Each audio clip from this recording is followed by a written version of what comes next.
is Eyal Hertzog. I'm the founder of Metacafe. It's an internet video destination, and we founded that 4 years ago.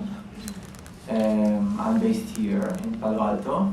I moved here about a year ago. It's a video website. It's specialized in video entertainment for short form videos. Website have a little more than 30 million unique visitors per month. Some like 1.5 million visitors a day. And we are now in the phase in the company where we work on generating more revenues, sponsorships, advertisers, as well as looking at the future and developing future offerings and products for the generation that consume content online. I think we as a company, we suffered a lot from doing that move too late. In fact, we were absolutely certain that being in Israel and running an internet company from Israel is great. And we actually did quite well from Israel. But it was not a reality. I mean, when you work from Israel on your internet startup, you miss few important things. I mean, in the engineering side, obviously, we had challenges. When we wanted to hire engineers, it's like we couldn't find someone that we can learn from, because no one in Israel had experience with operating a website in the order of magnitude of Metacafe. So we needed to train everyone in the company by ourselves without knowing anything. So it's actually people learning from their own experience and making mistakes and correcting them. Now that's a huge burden for a company. The second thing is, and that's my side. Now I was sitting, I'll give you an example, maybe to tell the story better than anything else. I was sitting in Israel feeling all happy about myself that we have this company and it's growing and the traffic is there and we felt so smart and so talented.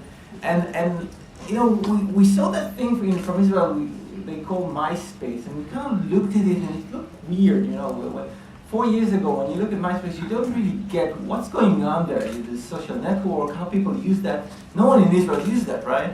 And then you read in TechCrunch about this widget kind of economy, and you don't really get it because you are not in that reality. And then we saw a competitor called YouTube that came up with this thing which is a video widget, and we thought to ourselves, what is this? Why would they do that? Because someone can take this widget and put on their own website, so they lose the visitors. So we thought they did a big mistake. Now those guys, they were here, and they were living the culture. And 2 months ago, Facebook finally got to Israel. Hooray! Everyone in Israel knows Facebook. I mean, Facebook is here in the last 4 years. People are using it. People are living it. They are living the culture here. You can't expect to do something which is blend into the new Web 2.0 culture without living it. It's just not going to work. As weird as it was for us that you can do an embeddable player and make a video, a widget out of video because we didn't leave the MySpace culture, this is how obvious it was for people that came and that worked from here. About a web property that trying to run its operation from Israel, I mean, I would personally think very hard before I make an investment in such company. I think you're building a consumer play, and you're thinking about the average American as your consumer, and you don't know what it is they do on a daily basis and what they watch on TV, and how they and what is Super Tuesday or Super Bowl or any of these words, then you just can't do it. By the way, if you're going for the Polish consumer market, then you got to understand the Polish consumers, right? That's, I think, the only point. And I think sometimes you see Israelis that just don't understand that, and they think that by kind of observing, playing around with Facebook on 2 days, you can get started out of that. I think that will work.